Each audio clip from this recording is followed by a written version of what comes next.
Hello दोस्तों, स्वागत है आपका ऑल किन स्टडी में, जहां पढ़ाई होती है आसान और मजेदार। सीखिए नए विषय, पाएं नई जानकारी और बढ़ाइए अपना ज्ञान हर दिन। चलिए शुरू करते हैं। दोस्तों, अब बात करते हैं भारत में ब्रिटिश शासन के दौरान बने कुछ अहम कानूनों की। 1861, 1892 और 1909 के अधिनियमों की। सबसे पहले आता है इंडियन काउंसिल्स एक्ट 1861। 1857 की क्रांति के बाद अंग्रेजों ने भारतीयों को शासन में जोड़ने की शुरुआत की। इस अधिनियम के तहत पहली बार भारतीयों को विधान परिषद में नामित सदस्य के रूप में जगह दी गई।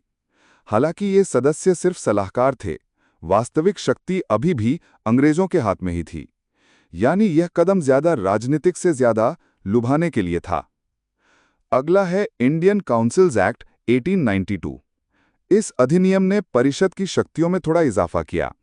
अब परिषद के सदस्य बजट पर चर्चा कर सकते थे और सवाल पूछ सकते थे, लेकिन ध्यान रहे, वे ना तो बजट को पास या रिजेक्ट कर सकते थे और ना ही सरकार को चुनौती दे सकते थे। यानी कुछ अधिकार दिए गए, लेकिन असली सत्ता अब भी बाहर की ही रही। और अब आता है 1909 का इंडियन काउंसिल्स एक्ट, जिसे हम मॉर्ले मिंटो रिफॉर्म्स भी कहते हैं। ये सबसे अहम सुधार थे, क्योंकि यहीं से राजनीति में बड़ा बदलाव आया।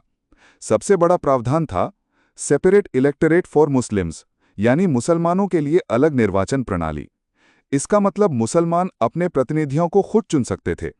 लेकिन यही प्रणाली आगे चलकर हिंदू मुस्लिम अलगाव की नींव बनी।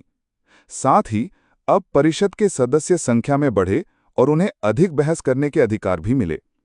संक्षेप में याद रखें, 1861 पहली बार भारतीय सदस्य परिषद में, 1892 बजट पर चर्चा और सवाल पूछने का अधिकार, 1909 मॉर्ले मिंटो रिफॉर्म्स, मुस्लिमों के लिए अलग निर्वाचन प्रणाली और परिषद की शक्तियों में वृद्धि।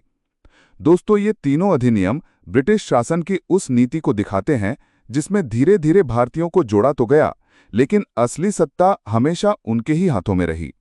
दोस्तों, अगर आपको ये वीडियो अच्छा लगा तो ज़रा सा प्यार दिखा दीजिए, लाइक कर दीजिए, अपने दोस्तों के साथ शेयर कर दीजिए और हाँ, चैनल को सब्सक्राइब करके हमारे परिवार का हिस्सा बन जाइए।